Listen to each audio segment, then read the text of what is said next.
This time when I fight, I'm coming performing at my peak, at my top best, 100%. What's up, you guys? We're here today, Volume 1, Episode 1, whatever you want to call it, Weights and Weed. My name is Angelo Perez, and I kind of started this whole thing.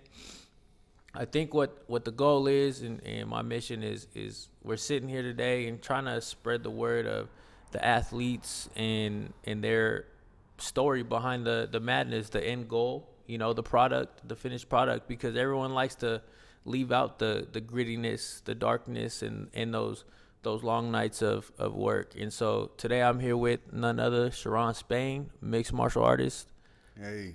So, we're here today to kind of tell his story and let the world know, what he's done to get where he's at in the grittiness behind it, So I've been around Charon Spain, and every time he fights, I see he got to a different location. He got Yakima, he got Spokane. So now that I got you here today, I want to know where you were, born and raised exactly. Yeah, let's go. I was pull it further. Right there. Cool. So I was born and raised in the Northwest, but I was born in Walla Walla. I was raised in Yakima. Okay. So I've been here. So I know you spent some time in Denver and Chicago. Around what time and how old were you when you were kind of going from Denver to Chicago? I kind of took off when I was 22, 21. After my professional career here, I took off to the Midwest to get some more highlight training, Some more work in. Yeah. So in the midst of going back and forth and doing all this training, I know you spent some time at the Ultimate Fighter. When was that, and what was that like, that experience?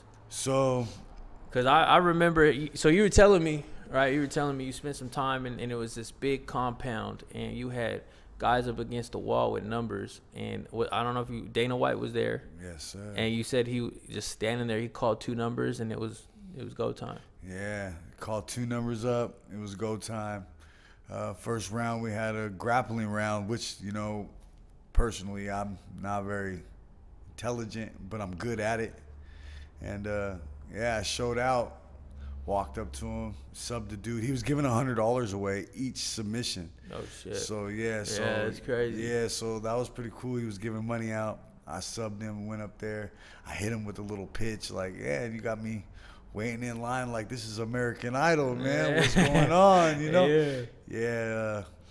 Yeah, he said I'm far from that, but yeah, long story. It was good. Second round was striking, so I did some striking. Third round was interview, and me, I went in there super pumped and excited. I made it through the whole tryouts to the interview because each round was eliminations. Yeah, so as the rounds went on, less people were there, so it was getting down to the nitty gritty of who was gonna get picked, the basically. last 5. Damn, that's crazy. Yeah, 5 people out of 50 get picked. So. And so this was in Vegas, right? Or where was this? New York. New York. Okay, so did you spend some time in there too while this was going on, or? Yeah, I stayed up there for about a week in New York. Okay. So. And at this time, I guess what was the daily regimen looking like of your training and kind of stuff like that? Shit, man, that was the rough time. Penny pinching. I was up there training in some random gym. Just training, staying in a hotel. Fuck, bro, living at through a 7-Eleven gas station, bro. It was nasty. It was tough. It was just for the grind, because I knew I only had to be there through tryouts. So as long as I could make it through tryouts, I'll be gold. So yeah, that was another experience for sure.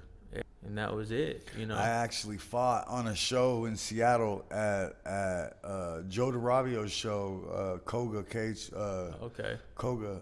I forgot where the show was at, man, but I know it was in Snoqualmie Casino. I fought there, and I told everybody, I was like, if I win this fight, I'm using my every penny that I win from this fight to go to New York, to live there, to fight, Yeah. try to go for tryouts, And bro. that's exactly what you did. That's exactly what I did, man. I That- spent my $1,000 on a plane ticket, a fucking made- hotel wow, for, you know what I that's it. mean, You know, 5 days. I'll get here with you today, and this is the first time I'm hearing this. Like, that's Yeah. crazy, bro. You had to double down. You had to bet on yourself. You know, Yeah, you had to so take that risk. And I I was think, like, I had to do it, you know. I was Yeah. like, this is my opportunity. Like, you know, you get so many opportunities, but to actually jump for them, Yeah. some people are scared. they don't want to take that chance. leap, and that door is only open for so long. But yeah, so in the midst of you traveling and fighting and doing what you're doing, what do you think was one of your, I guess, favorites, or even craziest fights that you've been a part of? Man, my craziest fight, I've been through so many, but my craziest fight would be probably one of my bloodiest fights. Yeah. You know, I mean, cause just the panic that runs through my head or anybody's head when someone's taking your back and you're trying to get up, Move and and roll, and then yeah. all you can do is look down. And you just see blood leaking Pools, from yeah. and you don't know Just going who's it coming crazy. from, me Yeah. or this guy. Yeah. Like, you know what I mean? So, and, you know, and then like, it doesn't make it easier. Blood's a little, it's slippier. It's more slippier than it's- like sweat. yeah. So you get more slick. So yeah. One of my favorites that you told me, and I don't know if you remember it, but you said that you got sick. You got super sick, and we're in the hospital. And you were like, it was bad, and you went out there, fought, and took the belt. Yeah, still stood up and fought. Yeah, that was one of my most testing myself fights for sure. Yeah. So do you think training kind of helped you like face adversity in life? Like, do you think that since you were it's fighting, you know, you're getting socked in the face, this ain't nothing sweet about it, you know, do you think that kind of helped you deal with life shit when things got tough? Oh, absolutely. Yeah. Yeah, for sure. I feel like that was fighting is a guidance. Yeah. For sure, but it's also how you pursue it. You Yeah. know, because I don't use my athletical. I mean, I guess I can't say I don't abuse them because I do abuse them, but I use them fairly, you know, Yeah. responsible. Do you periodize like training? Like, so we do percentages, right? So we'll go like 70, 75, and as the weeks progress into like the last few weeks, it's 85s, and we're taking singles and finding our openers and stuff. So do you kind of like ramp it up? Like, do you train, you know, maybe ease off the cardio, up on the sparring? Like, what is the... So that's interesting that you would say something because actually I used to just go hard, just hard, as hard as I can till the day of the fights type shit, you know. But as I started to realize how my body works, because everybody's body's different, I noticed I go hard. It's almost like you're training, like you just said. So what I'll do is I'll go hard, you know, bulk up, try to get my body big, strong, as healthy as possible. And then as it gets closer to the fights, I diet down, I slow down my heavy stuff. Okay. You know, my heavy sparring, you know, my strong stuff, you know. And then I get down to like fatiguing myself at the last couple weeks, a week, you know. Yeah. I get like, you know, my cardio ready. I get myself as healthy as I can, vitamins, minerals, electrolytes. Everything, You know what I'm saying? Hydrated as much as possible. And then get my last bit of like pounds off the day, you know, day. And then rehydrate And right recoup. after, you know. Yeah. Boom. Because I try not to get as weak as possible because You can't be strong. yeah, being you weak. can't be strong when you're weak, you know. And I think that's one thing I learned is the weight cuts, man. Like trying to be strong and lift, you know, some heavy ass weights. You know, you're going out there to deadlift 500 and you just cut 12, 15 pounds. Like I did that and it was tough to do. So you definitely got to do it right, and you got to do it fucking. But smart. it's different. It's different for us. I've had days like I think I've even have an interview about it. But I've had days where last minute phone call, they call Sharon last minute. You know, I'm like, what the hell? You know, want me to travel 4 hours, you know, just to get there. I'm Plane, like, flight, damn, all you know. the So whole I'm nine. like, all right, you know, I'll travel.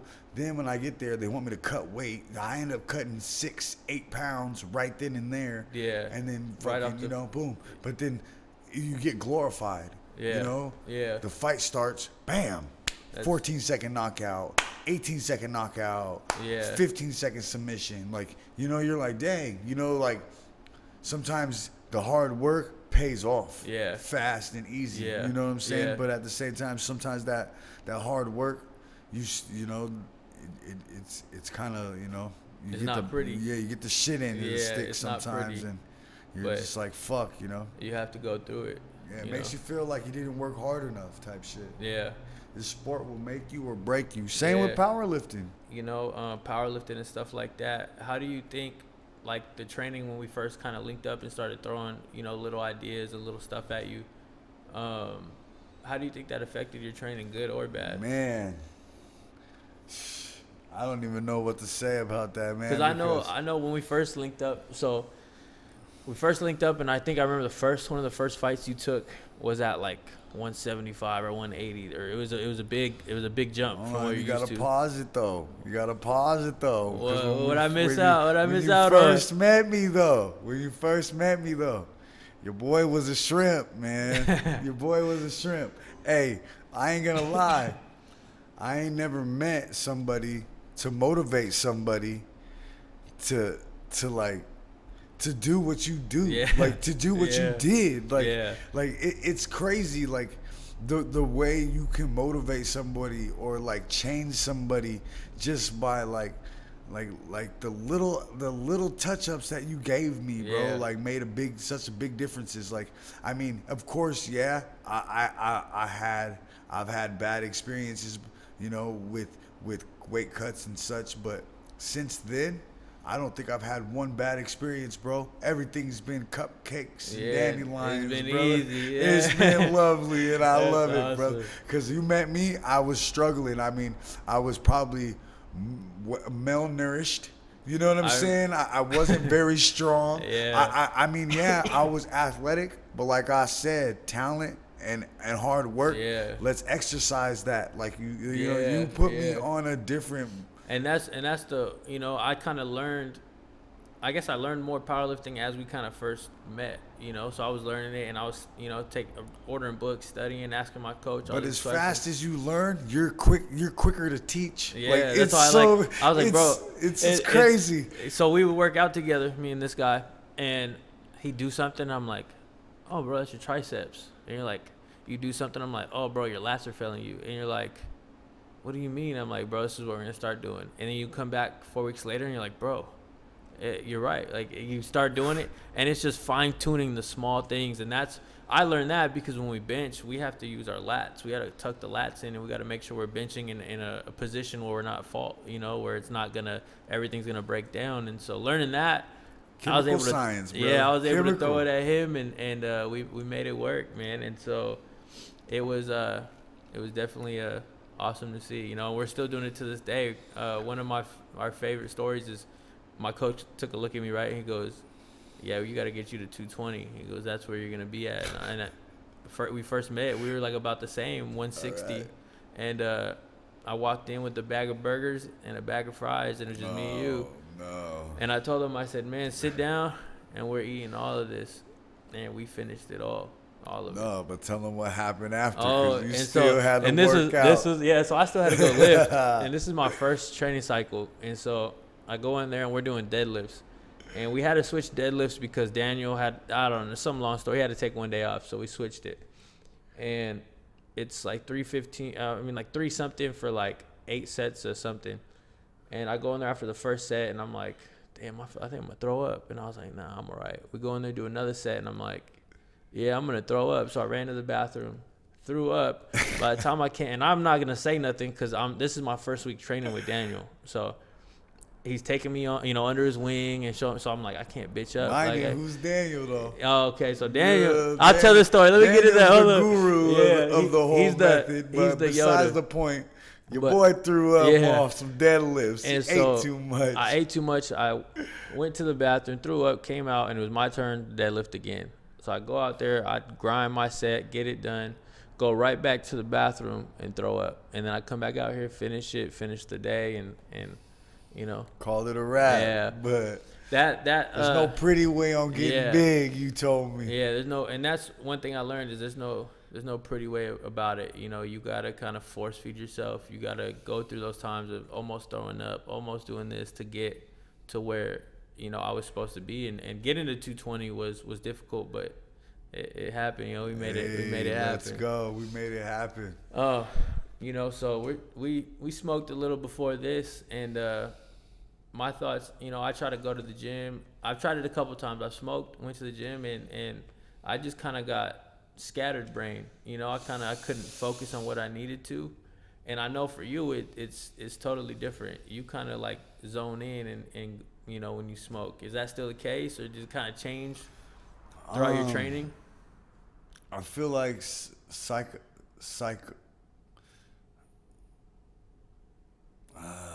I don't even know how to really explain that one. Yeah, that one's... The reason why, like, I think, because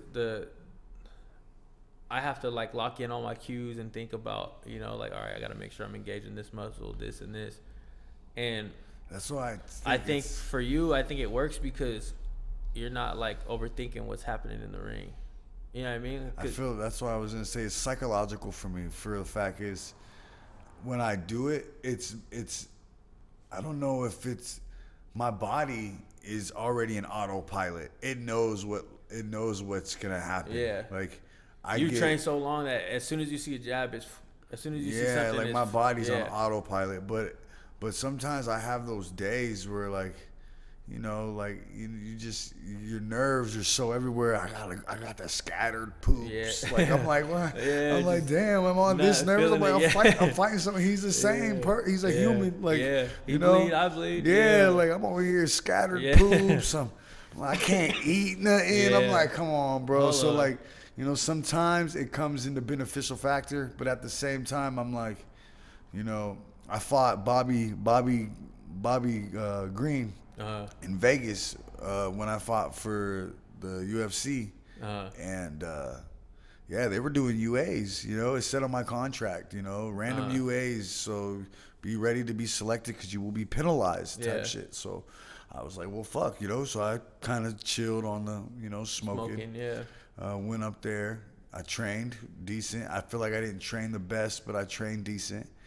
And I went up there. I weighed in. I went to the Ultimate Fighter for a 45 because they finally did like the 145 contracts.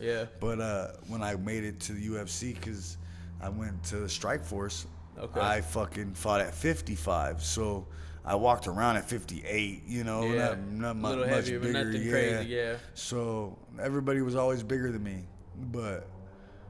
Yeah, man, fucking, I feel like me knowing that I couldn't smoke and my nerves were so bad, it did mess with me. You know what I'm saying? I didn't fight like I could have fought. Yeah. But now that I know what it is, you know, I feel like if I had to stop, you know, and do it again, I would. I think I can mentally focus and lock in, cause like you guys taught me how to lock in now. You know, I had no guidance like I do now. Yeah. You know. And so you said in your contract they said you're gonna UA, right? Yeah. So how many times do you go out here, wherever it be, and there's no UA behind like the fight? So 87% of the time, man. Nobody's there getting ain't, UA'd, there ain't nobody UA'd, man. Besides that, but besides Texas, remember that time in Texas? Yeah, you told me they UA'd you on that one. And so do you think it's, I guess my question, how many people do you think you fought that definitely have been on gear? Now that like I can kind of like tell you, point out things, you see things, you're like, oh, okay. That's why I guess I wanted to ask this. Well, yeah, there was one dude that you like, man, we wrestled all 5 rounds and we watched it and I said, yeah, bro, he was on steroids for sure. I mean, for him to lose, I mean, I don't know if it's genetics but you know, but I don't see Jack the Ripper looking like that, bro, just bro. Come on. For no reason. Like, and so do you know coming in, you're just like, fuck it, I gotta go up against this? Like, what's your mindset when you know, like, sometimes the playing field is always not leveled? Because for me, like, in power, I guess I'll let you answer. I want to see your answer on that one. So with that being said, it used to bother me knowing that I like the playing field isn't fair, you know, or if I don't finish this guy by knockout, that I'll lose.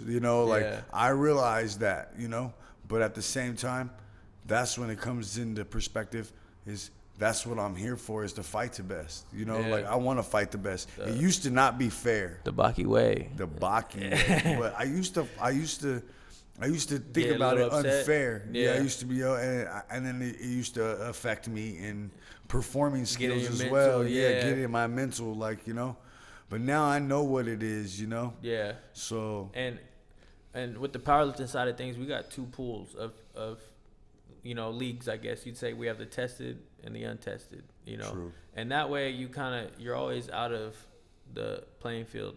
You're over here, they're over here. But with the whole, that's why I asked, is I've gone to a few meets, and me and the tested lifters are all getting weighed in the same. We're all getting checked in the same, and so it's hard to know for a fact if these guys are untested or not. Yeah, I don't know how that works. I know for a fact that there's a lot of picking and choosing behind opponents' fights. Yeah, I noticed that there's a lot of that. That's one thing about this guy that I love to this day is he gets a call and it could be 2-3 weeks out and he's there.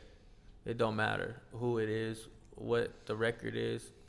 Sign a contract and we're there. Call me up. Yeah. So you've done a lot. You've done Bellator, you've done UFC, Ultimate Fighter, you've done boxing. Would you ever consider like bare knuckle? Yeah, bare knuckle. I haven't did Bellator. Oh, you haven't done Bellator? No, Bellator. Yeah, I did Strike Force. Okay. WEC Alaska. I did a lot of boxing events. Silver gloves, golden gloves. I did a lot of boxing events. I did Strike Force, some Ultimate Fighter. Did a lot of ones. King of the Cage is cool, but they're decent. Yeah. Yeah. But so bare knuckle would be something you do. Bare knuckle would probably be the next go-to, or some like Muay Thai stuff. Some sick. Muay Thai stuff would be nice. But I think bare knuckle would be nasty.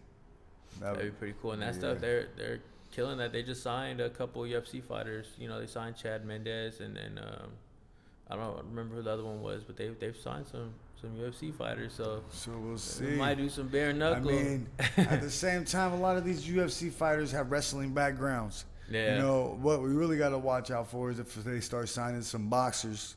Yeah. Some retired boxers that don't, they got their hands still. ABC Boxing League ain't signing them no more. And they come over. They just want to go back in the game. They're gonna get pieced in. Get somebody hurt. Get somebody hurt. So, what's the craziest shit you seen sitting outside the ring? Man, bro, I've seen some. Okay, some nasties or yes, what? I've seen some nasties. So I told you the one time about bro's eyeball. Yeah. Yeah. So I don't know if it was. It didn't look like a poke in the eye, but it was nasty. Dude got hit in the eye, and the eyeball. Liquid out of the eye exploded. The eye was completely evaporated from liquids. And like I told you once before, you can't just go to Walgreens and pick up eye liquid to fill that motherfucker back up. So which is good. Dude still fights to this day, so they were able to fix it, repair the eye. So I think he had one more fight recently, and then I think he retired. So that's cool with him. I've also seen people get picked up, and then how like wrestling, people go for shots and try to stop it. Well, dude got picked up, tried to stop it, got picked up. Dude turned around to slam him. When he slammed him, the guy put his arm out, caught himself, and it caught himself, and the elbow busted in and turned sideways. Oh man, yeah, bro, that was nasty. And then. Terrence McKinney was one of my boys. He was fighting at the Emerald Queen. Emerald Queens. Fighting at the Emerald Queens. Yeah. And threw an inside leg kick, or actually it was an outside leg kick, and broke his leg. Yeah. Leg wrapped around the shin. Ends up going for the double leg takedown still with one leg. Oh my God. Takes dude down. Yeah, man. So I've seen some nasty stuff, some gnarly stuff. I've also seen a guy go for a takedown, a double leg takedown, while the dude threw a knee. Oh. And the guy fell on his head, like fell on his face, like he missed the takedown because the guy threw the knee. Yeah. And he backs away, and the dude just lays there, and there's blood like squirting out of his head, and like just done dirt. Yeah, just fucked him up. Yeah, I've seen that too. So I remember the eyeball. That was the first fight of the night. Yeah. Too. That set the tone. Like everyone was watching. Like I was fighting on that show. Yeah. So and you were like, oh. Yeah, it had me a little rattled. I was like, okay, so this is how this is going. Yeah. Like, this is how we starting the night off. Yeah, man. So, what's going down the 23rd? What's going down the 23rd? So, man, a lot of support here in Yakima. A lot of love here in Yakima, man. I can't say how much I appreciate it. Unexpected love, unexpected support, tons of it. April 23rd, Yakima Valley at the Sundome. I will be fighting on UFC Fight Pass. Cage Sports is coming down here to perform an event. Cool. We're going to be locked in. Called the kid up, man. Yeah. So, super pumped, super excited. Got a lot of sponsors here. A lot of local fans, local businesses. Friends and family, so it's gonna be cracking. It should be a wonderful night, man. So April 23rd at the Sundome. All right, man. Well, shit, this is Wheats and Wade, and if the PED side of things, right? I'm around a lot of people that, that's what it is. We're on the untested side of things, and that's the choice we make. They're tough decisions, but it's what we choose to do. So being on the outside, what are some things you've seen that kind of had you like, I don't know about that. You know what I mean? Like that kind of had you, scared. I mean, not scared, but just weary. Because I know like you are worried about getting tested no matter what. So on the outside, you're like, whoa, man, that shit seems kind of sketchy. What are your thoughts on the? Yeah, man. Let's talk about the negatives. Okay. Let's talk about the negatives of the sport. Of powerlifting or fighting? Powerlifting, of fighting. So here's the negatives with powerlifting. What's the downfall play? The negatives for me for powerlifting is there's not enough money in the sport, right? Like right now they're finally starting to get money in the sport because you're putting in so much money for these medications and showing out. I mean, when does it come a point for the fact is this sport is gonna be like more beneficial. You know what I mean? Like, cause you're putting in so much, but it doesn't seem like there's no beneficial aspect for the reward. End game. Yeah. You know what I'm saying? And that's one thing I've learned, and that's why like taking a step back to realize some of the things like, okay, like this isn't as rewarding as I thought it was gonna be, or maybe I should take a step back and ease up on the supplements I've chosen. I really think the negatives are the money for sure, because if you're not totaling a top 10 total, you're not getting no money. And that's the reality of it. If you're not a top 10 total in the world. So what are average numbers to break right now, to be able to get eye attention? If you're not totaling 2,000, it don't matter. So pick up half of the house. Yeah, you gotta pick up half the house, and that's some acknowledgement. You know what I mean? That's a good job. All right, I can see that. And that's where people are kind of like, they're trying to, and the federations. I think the federations are a big part of the thing. So, so the way it works, right? We have an open, so it's called Powerlifting Open or Open Powerlifting, right? And you can go there and look at all the records. Okay. Well, we have so many federations. There's like the WRPF, the USAPA, the USPF, USAPL, all these federations. But if you break a record in any of them, they count in open powerlifting. So it's almost like, I don't know how to, to get it into the fighting terms, but it's like almost saying like you're the world heavyweight champion, but I'm in this other federation, So check this out. So say that's what you have to do to get attention. Right? Yeah. Is to do that. So in fighting, what you have to do to get attention is you have to fight a whole bunch of soup cans fight a whole bunch of fucking bums. Just W's. You understand though? Like it's weird. You get to pick and choose your fights, and that's you gotta build that. And then you're 10-0 because you fought a whole bunch of nobodies, and then you get a shot. Yeah, you know, it's like it's weird because I just don't see that. I mean, there's a lot of people that want to be fighters. You know, there's a lot of people that want to fight. But if you're not, some of them ain't good. Yeah. You know, if you're not fighting the actual competition, it's like, what are you really doing? If you're not testing yourself, what are you doing? You know, you're just working out. Yeah. And then now you see these guys on the UFC and on TV, and they're fighting, and you look at them and you're like, how did you get there, bro? Who did you fight? You fucking got these YouTubers, fucking, you know, YouTubing that, yeah. And then they're questionable stuff on there. Yeah, don't get me wrong, they're doing decent, but at the same time, they're doing decent on their own show, fighting on their own production, like with their own judges. Yeah. Like, come on, bro. Yeah. Like that, you're gonna say this is a fair game? Like, you know what I mean? So we already had an experience like that, bro. We got a draw. You went out there, we had a draw decision. But this is the thing now, though. Like, this is the thing now, though. You know what I mean? No one knew us at first. Yeah. You know, like, you know, they knew Roy Jones. It was on Roy Jones' show. Roy Jones guy. This and that. Now, if we fight on Roy Jones' show with Charon in his hometown, we're gonna get a little bit more acknowledgement. Yeah. You know what I'm saying? Yeah.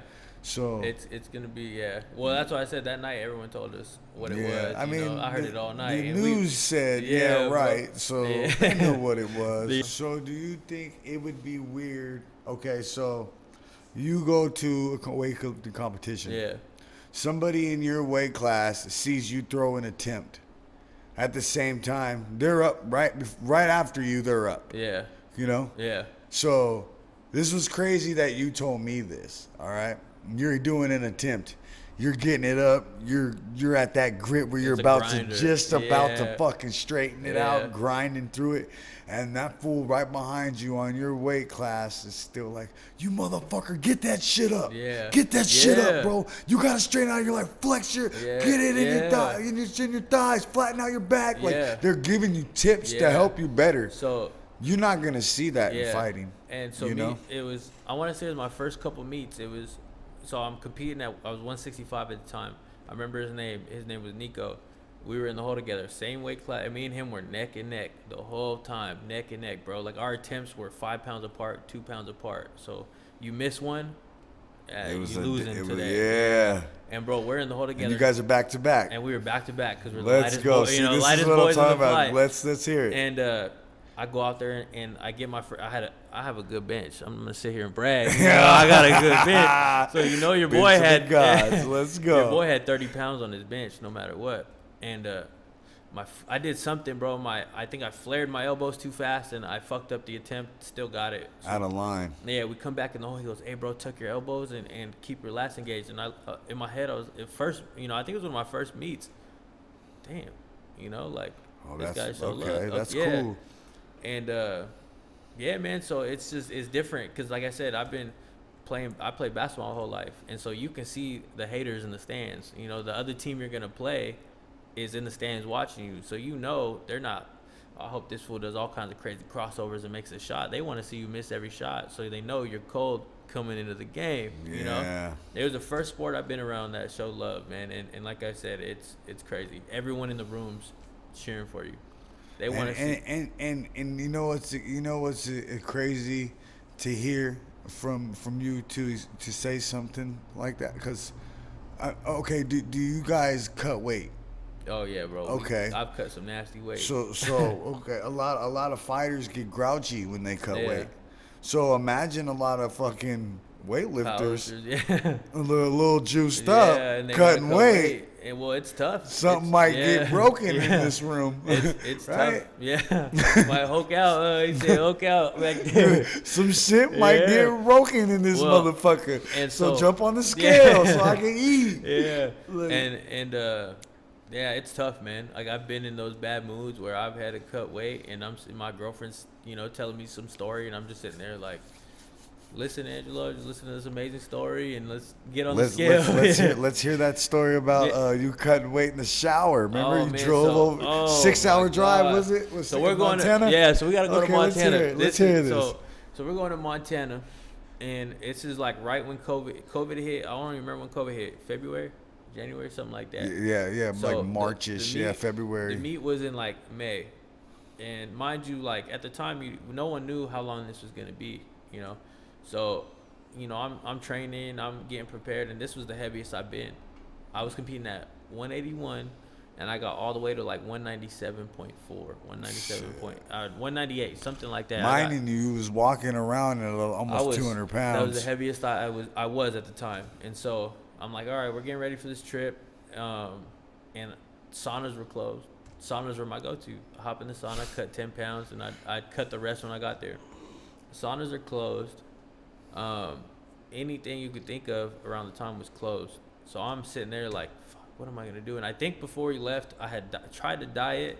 I was like 190. That was the closest I got, was like 196, something like that. And so we take off 7 hours of driving, and we do the sodium protocol. So we throw sodium tabs in our water all week, and the last day we cut out the sodium. So I was cutting the sodium out the whole drive. Flushed. So I'm driving, drinking a gallon of water, trying to get this sodium out of me. So we get to 6.5, 7 hours, and I'm fucking beat. I'm tired, man. I'm like, all right. So I weigh myself, and I think I was still around 195. I think I was still the fucking same. Nothing really changed. We get to Albertsons. I grab some lunch meat that's like no sodium, so I'm eating that and just hanging on for dear life, right? So the next day I wake up and thinking I'd sleep and be like lighter. Fuck, man, I was the same goddamn weight when I woke up, like 190, maybe 194. You know, I cut maybe a pound overnight. And so we do the Epsom salt bath, and I have all my clothes on. I have my sweater, my sweats, my socks, everything. Sitting there, and I'm in there and it's steaming hot, bro. We get that thing as hot as we can. And so I'm sitting there, bro, and I'm like trying to, you know, like talk to myself, kind of let myself know, like, it's cool. Well, I start like fading in and out, bro, because I think not only with the extra supplements and just lack of food, I'm just like feeling like a zombie. So I get out. My girlfriend has to help me undress because I'm too weak, bro, like just deflated. Man, and no.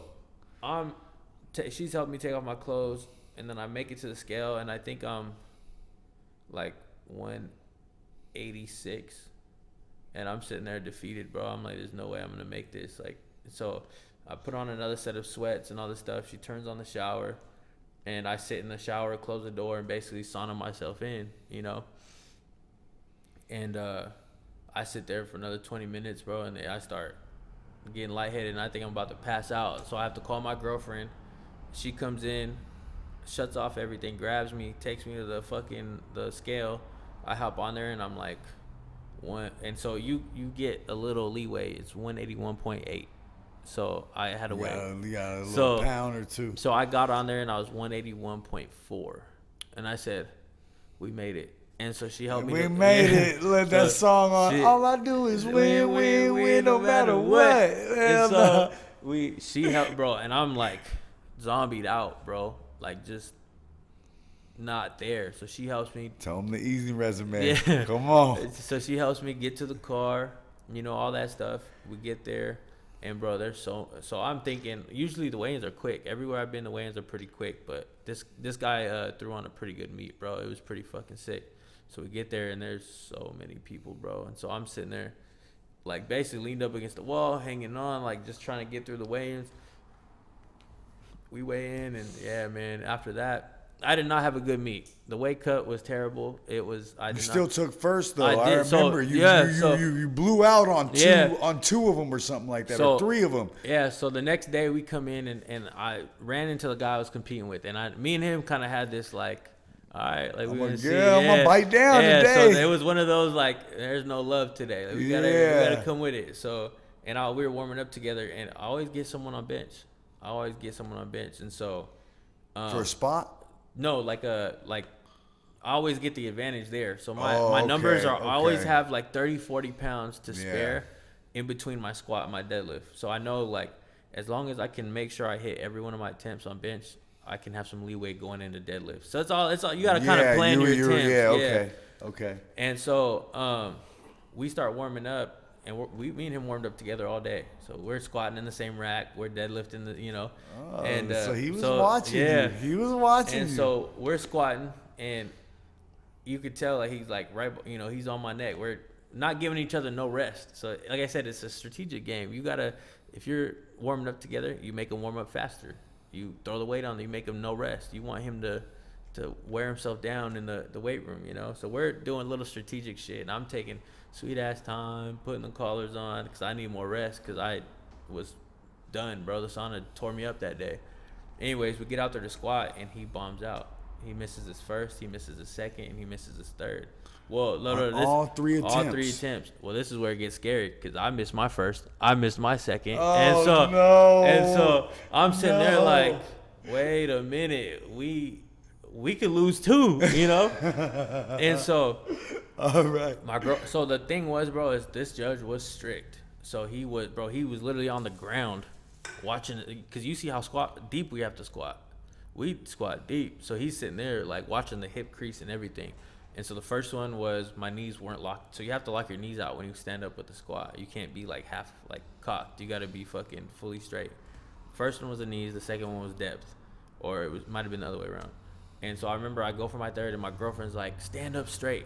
And I remember like, that's the only thing I did different. And I got a go. I got all whites. And so I'm like, oh man, like, thank God. So we go on the bench. I smoked it. Yeah, smoked it. Didn't stand a chance.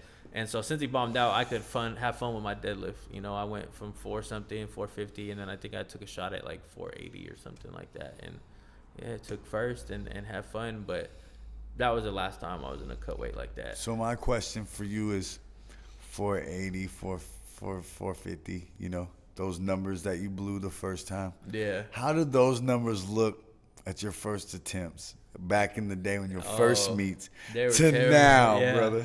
Now, what is your what are your numbers blowing like now? Right like your now, bench 800.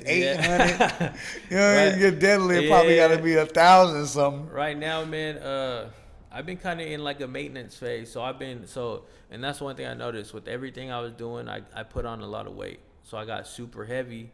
220 and it just wasn't comfortable, so I had to dial it back. So right now I'm not too sure where everything's at, but I know like I still can hang, Okay. So once I kind of get to where I want to be body weight wise, I might dive back in and kind of get those numbers right. But right now I'm kind of just playing around, having fun, just playing with the numbers. Yeah. Flexibility. Playing with the training too. Like I said, remember I was like, maybe I could train with you for a little bit and kind of see where my cardio is at, gauge my cardio or get it even up.